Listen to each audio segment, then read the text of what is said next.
Hello there, and welcome to episode number 27 of your Bamboo Chalupa digital marketing podcast. My name is Brett Snyder. I am the president of Knucklepuck, and I am joined by my co-host, Nate Shiver, the author of shiverweb.com. Hello, hello. So regular listeners of the podcast will know that we spend a lot of time talking about strategy, but we also lean on the tools that we use to enable that strategy. As any SEO will tell you, Nate and myself included, tools are amazing. Professional SEOs simply could not do our jobs without our tools.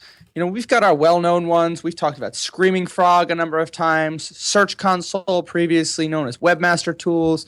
We've got our backlink checkers of choice, your Open Site Explorer, your Majestic SEO, or your Ahrefs.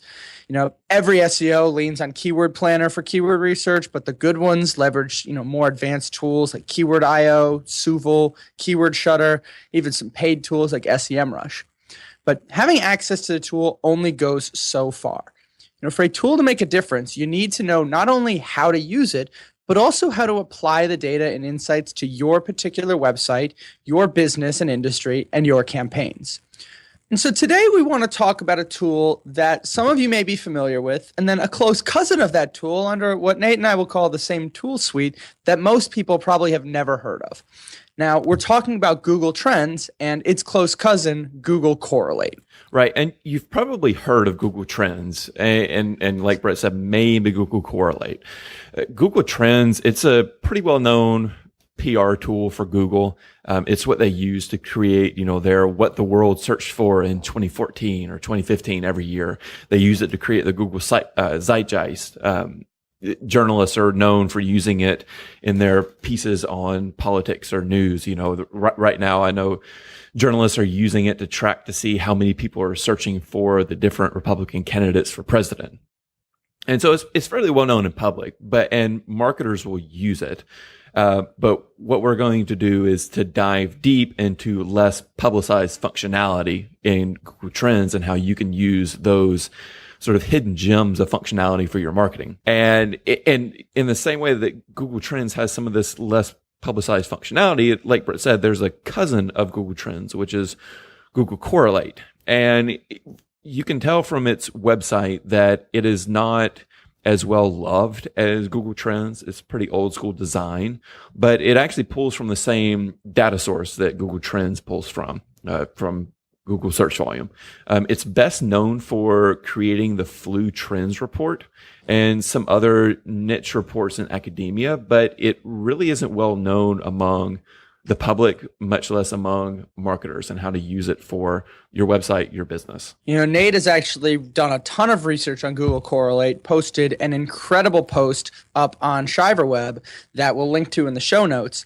But really, we want to talk about this idea that, as Nate mentioned, it pulls from the same data source. And anytime that you have an opportunity to leverage data directly from Google that pulls in people's search activity, that pulls in changes or trends in search volume, that can be an immensely powerful tool, as we've talked about, for marketing, but also for your business. Some of the examples that we're going to give you here are actually talking about how do you determine when to do your outreach? How do you determine what products that you want to sell? What are potential emerging markets for you to go investigate in terms of actually developing products to meet a particular need? How can you understand the persona of your target customer down to the types of books they read or the type of car that they drive? There's an immense amount of information, and it does take a little bit of attention to be able to learn how to extract this information, but that's what we're here to talk about. Right, and we need to start out with being absolutely clear about what these tools do.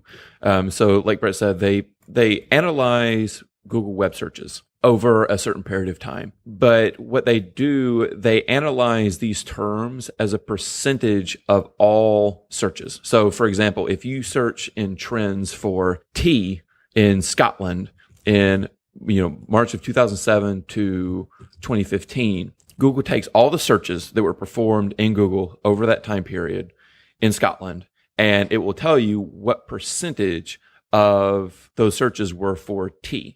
And so the distinction that a lot of people get confused on is, they'll see an upward trend or downward trend for tea in this situation. And they'll assume that, search volume is declining or it's increasing. And that's not exactly true. It's more of a tea's share of total search volume is increasing or decreasing. And so even though the absolute volume it may be staying the same, if you throw in, new and rapid interest in products like an iPhone or the S6 that are taking up a larger and larger percentage of searches, relative to those, T might be declining. And so it's really important to remember that it's a relative number and not a absolute number. And an easy way to remember that is that tools that we're more familiar with, like the Keyword Planner, will give you insights into search volume. A tool like Keyword Trends gives you insights into search activity. It actually shows you how people in either a specific market, as Nate mentioned, Scotland in March of 2007, or you can go broad, you can go for an entire year, you can see how things trend over time. It's talking about the search activity around a particular query, not so much the search volumes. Right. And the other thing to keep in mind is that Google Trends adjusts search data to make comparisons easier. So, for example, among countries, particularly would throw off a lot of things where, the population of Britain is a lot less than the United States. And so you want to be able to make easy comparisons across geography. Otherwise, India would have the most search volume all the time. And so to do this, each data point is divided by the total number of searches of a specific geography, U.S. state, country, and the time range it represents. And then those numbers are scaled from a range from 0 to 100. And so when we talk about this idea of scale, that means that there will never be search activity, as we're calling it, greater than 100 on Google Trends. But as you get closer to 100, that's talking about as full saturation as you can get relative to the other types of queries. And so one other thing to highlight, just to kind of go back just a second for another really tool in Google Trends, is this idea of trending searches. They have rising or breakout searches where it'll actually highlight those queries that significantly change in terms of the traffic among all searches over the past 24 hours, and it updates on an hourly basis. So you could start to use trending searches to see in pretty close to real time what people are most interested in at any given time and how these different queries will rank in terms of relative search activity compared to one another. And so as we mentioned, Google Trends is one that a lot of folks are probably more familiar with, but the same data set is available and processed slightly differently in a tool called Google Correlate. Now, you can almost think about Google Correlate as Google Trends in reverse. And so rather than producing results based on the keyword, it generates your results based on a pattern of that search activity. Yeah, and this is most widely well known in the Flu Trends report, where Google will track searches for running nose or chills or any of the symptoms related to flu. And those search patterns will correlate. They'll be the same as searches for flu and the actual increase in flu across search volume and geography. And so, by aligning those search patterns, you can make conclusions that, a rise in searches for running nose, chills, etc., will match the same search pattern as the flu. Therefore, the flu must also be increasing. So what's interesting about this tool is it really kind of puts you into the mindset that we need to have to be successful SEOs. We can't make people search for things. Remember that. It's something that I say to clients all the time. It's like, I can't make people search for keyword phrases that you want to call your product. But what we can do is we can understand the types of queries that people are using in a search engine, and then how those queries align with your particular product or service. And so when we talk about Google Correlate, people aren't looking for sniffles. They're not searching for sniffles, to stay with this Flu Trends example. They're not searching for these symptoms if they don't have them. I don't know about you guys, but I don't just sit at home and start Googling random medical symptoms of a condition that I don't have. But I also don't necessarily know exactly what I have right now. I don't know that it's the flu. I don't know if it's the flu versus if it's actually a sinus cold. I'm starting to Google the things that make sense to me, my individual symptoms. And then what Google Correlate is able to do is they're able to say, okay, now since they have activity on these symptoms, they see activity on the actual flu itself, they're able to tie these together and see, we see a strong correlation between these particular symptoms and the time and place and degree to which people search for these queries. And we can tie that back with fairly high degree of confidence to this idea that this is correlated to the flu. So now we have some trends that we can say by using these patterns, as Nate mentioned, by using these patterns, we can actually identify and almost foresee what the pattern is designed to communicate to us. So let's talk about how to use these tools. And we're going to use them for a couple of different applications here. One of the first things that we want to talk about, something that I know, Nate has been asked this in a number of interviews, especially lately, where, what is your SEO strategy? What is like that key foundational element of your SEO strategy, be it content, be it link building, what have you? And Nate, not to put words in your mouth, but I've read in these interviews, and it's always comes down to extensive keyword research. Oh yeah, and what a lot of people think of from extensive keyword research is just they keep finding different modifiers for the same terms over and over and over and just keep drilling deeper and deeper. And they think of it as using Keyword Planner more or using Ubersuggest more. But I think the best keyword research and what I talk about when I talk about extensive keyword research is the importance of thinking laterally, jumping from the keyword that describes your product to keywords that are immediately related or almost synonymous with the one that you know of and that you can use to inform the actual content on your site. And I think that's an important distinction here. And I think that's something where I know I've been I've fallen victim to this as well, where you start to look for something like shoes. You're to say, oh, well, I want to have brown shoes or dress shoes or shoes for wedding. At the end of the day, if somebody's not searching specifically for that word shoes, my keyword research is not getting me in front of any alternative audiences here. But now if we start to look at, okay, well, we have shoes, but if we're talking about women's shoes, maybe we have flats, maybe we have ballet slippers, maybe we have sandals, maybe we have wedges or heels. And as I'm sure everybody can notice, my wife has been on a shoe kick lately, so I see all these different types of shoe names. But you start to think about as Nate mentioned, kind of synonymous terms that are still shoes. They're still discussing the types of product or service that you offer, but people are using much more specialized language to look for exactly what they are searching for. Yeah, and so Google Correlate is actually perfectly suited to solving this problem because keywords that you know of, if they're for the same audience, the same product, they will almost always share the same search pattern as related or synonymous terms. And so, for example, if you type in mittens in Google Correlate, that's going to have a certain search pattern. It's going to, go down in the summer, increase in the winter. What Google Correlate does, it looks for terms that have the highest correlation to mittens. And so what Correlate turns up, if you do this search, it will turn up terms like heated gloves and glove liners, in addition to terms that you may be able to guess, like wool mittens.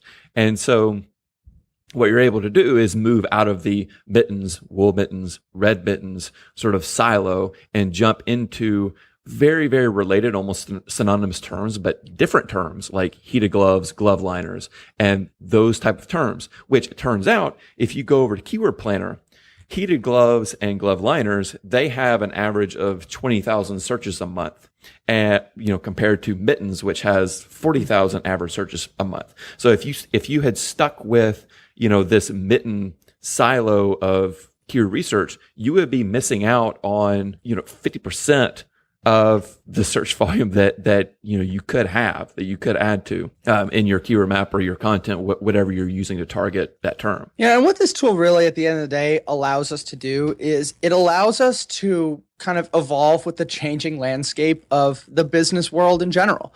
We talked in one of our earliest episodes about specializations in marketing. Specialization is something that is ubiquitous across any industry. You're starting to see much more intense specialization in medicine, specialization in law.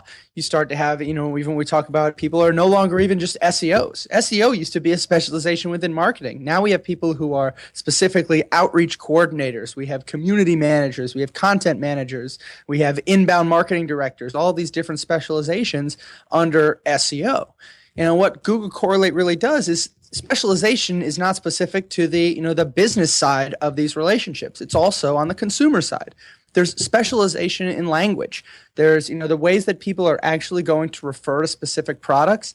There are ways that we can almost hammer down going from, through the funnel from a broad term to more specific to ultimately the final term that we want to search for, because there's specialized language that is used to refer to all of these products and services.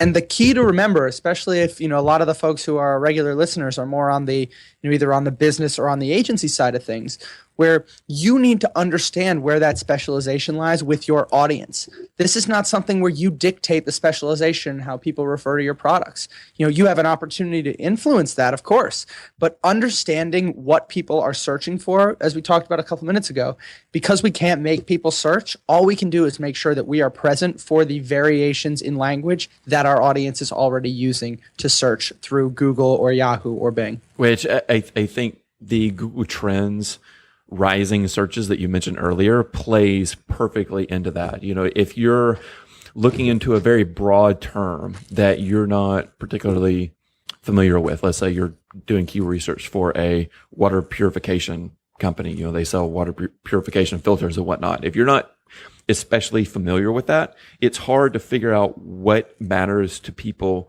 right now.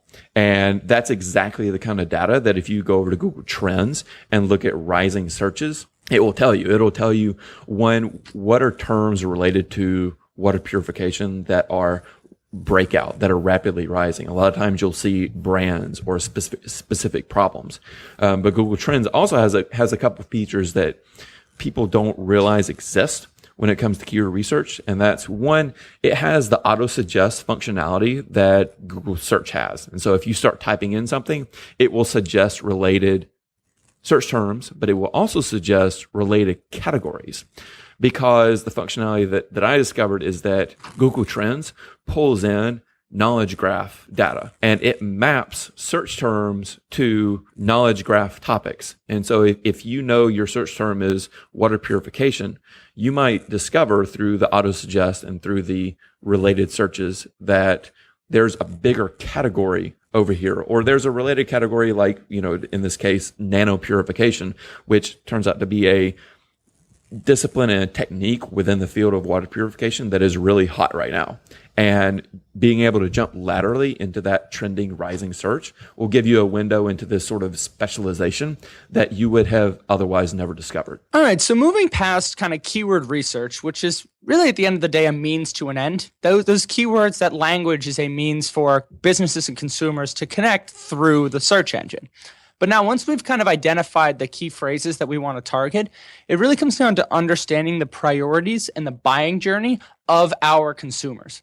So using tools like Trends and Correlate allows us to understand what terms are at the top for a given topic or, search term. And then understanding that can help us set the priorities and our other lines of research into what actually makes that consumer tick. What is going to drive them to convert? What are their wants, their needs, their desires? Where do they live? What are they interested in? What are their other priorities outside of the specific topic that we may be searching for? It's like, what books do they like to read? What movies do they want to go visit? What's their political leanings?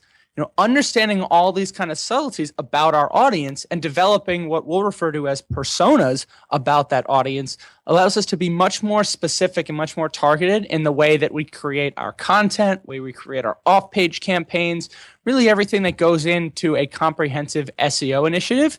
Understanding the persona of our target audience, their priorities, their wants, their needs, but also the buyer journey that they typically follow gives us a wealth of information to be able to present a highly targeted campaign that is going to drive specific users to a specific conversion point that we want them to reach. Yeah, and in Google Trends, I think how it aggregates searches with knowledge graph topics is even beyond the keywords and the keyword thread that you can follow. It gives you a window into what that audience is caring about as a whole. And you can use the top and the rising searches to give you insight into where the real interest is within that topic. So for example, if you search for the topic baseball within Google Trends, you'll find out that the USSSA is driving a huge amount, almost all of the growth for that overall topic. And you know, if you look at some of the search terms, you'll see a lot of the fantasy terms, you know, and some of the bigger terms like baseball bats, baseball gloves. But if say you're running a baseball retailer, you know, the fantasy terms aren't what you need to know. You know, the general terms, you don't need to know that. People are looking for baseball bats and baseball clubs. You're trying to figure out who is buying that. Well, the fact that the USSSA is driving so much of the growth within the overall topic baseball gives you a window into your audience, which is going to be high schoolers and amateur baseball leagues, which the USSSA turns out to be. So it turns out to be that they're one of the fastest growing associations, one of the fastest growing amateur leagues. And knowing that is huge because that can tell you that you need to sell equipment that's compliant with their rules and not with, you know, another baseball league's rules. You need to be able to make sure that your copy is updated to address the concerns of that league. Because I know from my experience in high school, every amateur league, every little league, every high school had different rules about what bats were legal, what you could and couldn't have as material. And you should explore different ways to appeal to that audience segment. You know, that might be sponsoring a league or sponsoring a team near you. That might be, you know, getting in touch with that organization and seeing how you can partner with them. And so that window in Google Trends, just looking at it with the persona eye can really give you a leg up and give you specific insight into your audience and your persona. And I think you hit on a great point there, Nate, that I want to kind of reiterate and reinforce here, is that we've talked a lot up to this point about using these tools to dictate content, to dictate what you're going to put on your website, what products you should sell, what content or blog posts or product pages you should produce. But the second half of what you were saying there, and I want to make sure that really comes through to our listeners here, is that it also could influence the types of relationships that you want to build from an off-page perspective. You know, where do you want to go and look for? We talk about one of the key premises of off-page research is understanding where your audience is going that isn't your website, and then having a presence on that website. You know, using Trends and Correlate really helps you understand the types of interest and the types of groups that your audience is a part of. So that way you can go and investigate those specific groups for linking opportunities, sponsorships, as you mentioned, whether you want to actually get involved with the organization itself, whether you want to run a particular campaign targeted at that, maybe a co-branding initiative or digital PR campaign with that particular organization. You know, it influences not only the content that you want to produce for your site, but gives you insights into the most valuable relationships that you can curate that will be of, you know, that will have the most impact on that target audience. Oh yeah, and what's awesome about Google Trends, Google Correlate is a lot of times they'll work together. So an insight that you can pull from Trends, you can plug into Google Correlate and see what are other terms and ideas that correlate with that same concept. And in Google Correlate, one of the things that people, you know, will complain about or they'll dismiss the tool altogether is that sometimes it gives you very noisy data. So, you know, we've all heard that correlation does not equal causation. And a lot of times there will be terms that Google Correlate will throw out that don't seem to make a lot of sense. They'll look like they're just kind of meaningless. But I think looping in the concept of personas and looking at keywords through the concept of persona can bring out insights that you would have never otherwise found with Google Correlate. So for example, let's say, you know, you have a gardening website and you found out from Trends that, tomatoes are hot. So, you know, a lot of people are interested in growing tomatoes. Well, if you take growing tomatoes and you plug it into Google Correlate, you'll actually get a lot of very seemingly random data. Google Correlate, it'll spit out, you know, how to grow tomatoes, growing tomatoes. So, okay, those make sense. But it also spits out terms like mid-sized truck, you know, online homeschool, baby chicken, lyrics, amazing grace. And also it'll tell you that growing tomatoes is a really increasing share of search volume in the southern and Midwestern part of the United States. And so a lot of people, they'll look at that terms, they're like, okay, you know, I don't care about lyrics, amazing grace. I don't care about baby chickens. I don't care about online homeschool. But if you're trying to create a persona about who is coming to your gardening website, and you're looking at this through the lens of the persona, that will allow you to start to tell a story that loops all those terms together. So if you think your audience is, say, an urbanite living in a big city who, they're growing their tomatoes in a vertical garden or the sunroof, you might be wrong, because if you look at these terms, the persona that loops all these together is a mom in the rural Southeast or Midwest who, they drive a pickup truck, they have a lot of land, they're, into very conservative Christianity, they have a very DIY streak. And all these terms, even though, you may not create content around it, it gives you a window into who they are, what problems they have, that their problems with growing tomatoes are going to be very different than someone in the city. They're going to have a lot of land, a lot of sunlight. And so again, even though you might not create terms around Lyrics Amazing Grace or online homeschool, it gives you that window. And then let's take that even a little bit further here. It lets you understand what, it helps you disqualify certain, topics as well. Where again, you're not going to talk about this. They're not concerned with space. We're not trying to say, how do you grow tomatoes with a 5x5 foot space? That gives us some insights into that. We talk about different weather patterns that might exist in the Northeast versus the Midwest. If there's a drought in the Midwest, but there's not a drought in Manhattan, writing about, content that says, hey, how do you, we have too much rain. It gives you some additional insights into what your audience, what drives your audience outside of the specific query that they key into the search engine. Oh yeah, and the last thing we can talk about with personas is, how people's buyer journeys go out, how they move from being aware of a product or service into actually purchasing. And, different people are going to have different problems move through that marketing funnel in different ways. And that's something that Google Correlate has, this time shift feature that allows you to shift the correlation with your target term to the weeks before or after. And this is, and not even to interrupt, but this is something that if our listeners take one thing out of this, this is, I think, probably the most powerful feature here. And there was a great post by one of our favorite people to cite here, as it's the folks over at Siege Media, where they just talked about a couple weeks ago published, when should you pitch bloggers for a content series or for an outreach and a link building series. One of the examples that Nate puts in his article as well is, if you're going to do outreach in December for the holiday season, you're going to have a bad time, because the outreach must be done in advance of that.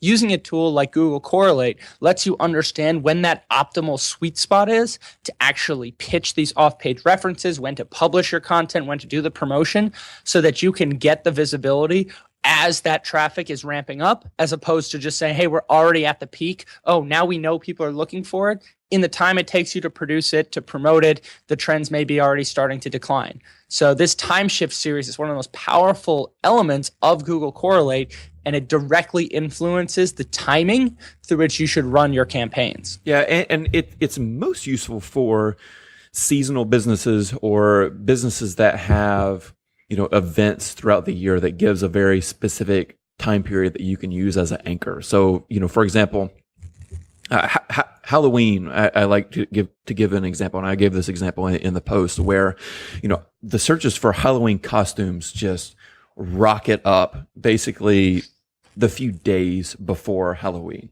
And if you're a retailer, that is incredibly hard to break through the noise and to get sales, for people in just a couple days right before Halloween. It would be much, much better if they were aware of your existence in the weeks leading up to Halloween. Well, if you use Google Correlate and you shift the time period to 2 weeks back, you'll find out that while people are not looking for Halloween costumes, you'll see a lot in the parents, in the parent segment, people who are planning a little bit more for Halloween. They're aware that Halloween is coming up, and they're looking for Halloween crafts, Halloween ideas, fall ideas. And so that gives you a window into, oh, these people are aware of Halloween. I can get in front of them if I help them solve their Halloween craft problems. And if you move back just a little bit further, if you move back 4 weeks, you'll see that there's the same search pattern, but just shifted back 4 weeks for fall festivals and fall events. And basically people planning their month of October, which could basically rapidly fill up with events and things to do. And so this gives you a way to get in front of people before they get busy, before they get, running around looking for a Halloween costume in a panic a couple of days before. That allows you to get in front of them, solve their problems, and they become aware of you, before they actually need your product. In a lot of ways, these are more valuable consumers because they're the ones who are taking the time to make much more conscious decisions about their buying journey. They're the people who want to have maybe coordinated costumes. Maybe they've got several kids or they're going out to a more specifically themed party.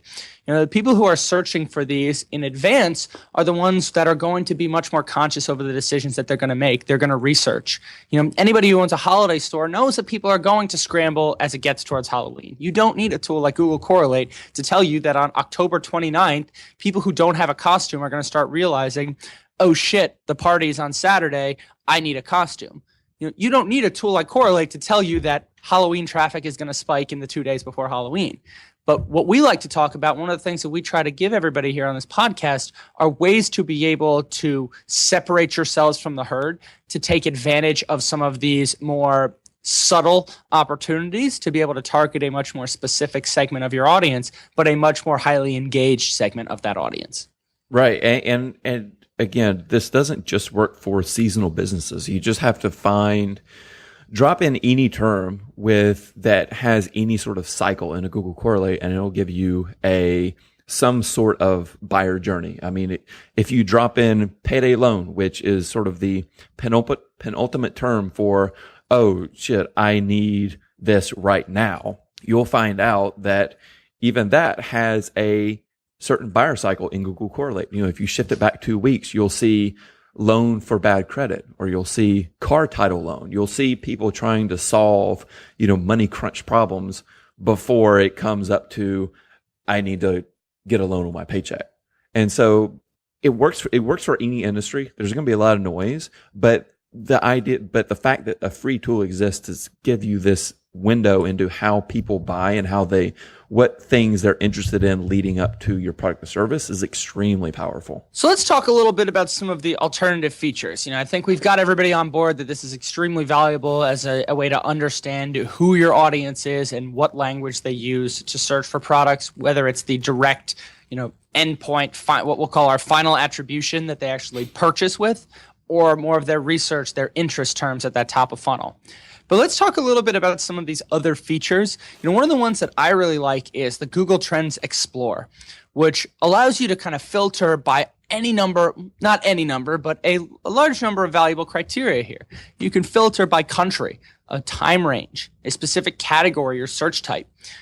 This is extremely valuable in being able to take general trends data and being able to modify it to fit your particular circumstances. Yeah, and within Google Correlate, it can also be used to find trending topics. But the trick is that in Google Correlate, you just need a anchor. You need a search pattern that is already trending. And so you can do this in a couple ways.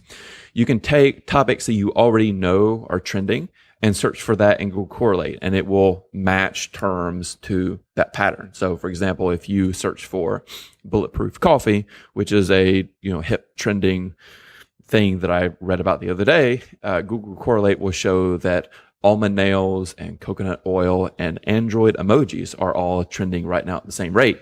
And you can use this, if you run a general interest website and you're just looking for trending topics. If you're looking to, Newsjack, I think is a tactic we've talked about in the past. This is something that can just trigger a lot of ideas to keep you on the forefront of things that are hot. As we mentioned, Newsjacking is really just taking advantage of, popular topics, things people are already searching for, and being able to try to take advantage of that for your brand.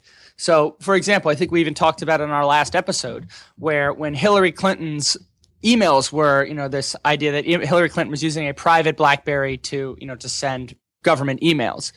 Blendtec, one of our favorite case studies, actually did a campaign around can you blend Hillary Clinton's emails? So they were able to jump on a topic people are already searching for and try to redirect people to think about their product associated with these trending events. Right. And the other way to find trending events in Google Correlate is to simply draw a pattern. They have this search by drawing where you can draw whatever search pattern you want across whatever time range you want and just see what search patterns match. I found it really interesting to basically draw a pattern that has an uptick and then a plateau and then starts to trend up again. Try it yourself, see what it comes up with. And the last thing I'll mention is that you can always look at geography. So instead of comparing by time range, you can do correlation by geography. And this will give you strong insight into how different searches, different topics are trending by location, which actually can be extremely informative, not just if you're a local business, but also if you're a national business and trying to focus your efforts on, where it's going to matter. For example, before we recorded, I was doing a search for chicken and waffles and Southern food in general, which in Atlanta, it's the new hot thing among all the top restaurants. And I had a friend of mine who is from the Northeast who also thought it was trending too. If you plug that into Google Trends and actually Google Correlate, you'll find out that it's actually a very limited trend. It's pretty much limited to Chicago, Phoenix, and Atlanta, and Charlotte and a few other small cities. It's not a broad national trend that everyone is jumping on board. And so if you're trying to find that kind of insight, use Trends and Correlate to figure it out. So now that we've got everybody on board with, how valuable Google Trends and Google Correlate can be, we want to give you some final quick hitting tips and takeaways that can help improve your productivity. 1, Google Trends does allow you to create email alerts for rising searches. So you don't constantly have to be searching for these manually. You can actually set this to be able to deliver these insights to your inbox at your convenience. Google Trends also has RSS feeds for these top charts, allowing you to stay on top of these things again without having to manually go in and search every time. You could set up the RSS feeds for your top charts to receive that email in real time in the way that is most convenient for you. As Nate talked about, Google Correlate allows you to draw a pattern. If you're trying to identify trending topics, definitely take advantage of this opportunity to draw a pattern to be able to extract those insights for you. And lastly, Google Correlate does offer a CSV export and links to Google search on the results screen.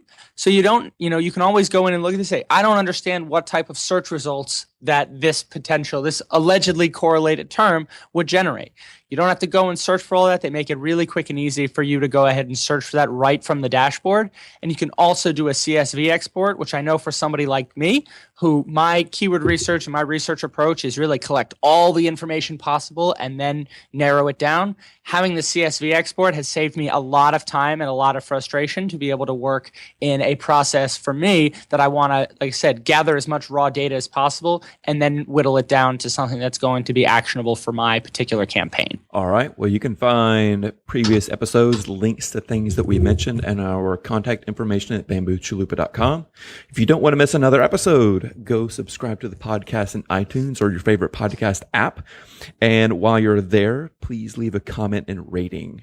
We learn a lot from your feedback, and your ratings helps others to discover the show. So for Brett Snyder, I'm Nate Shiver. Thank you for listening.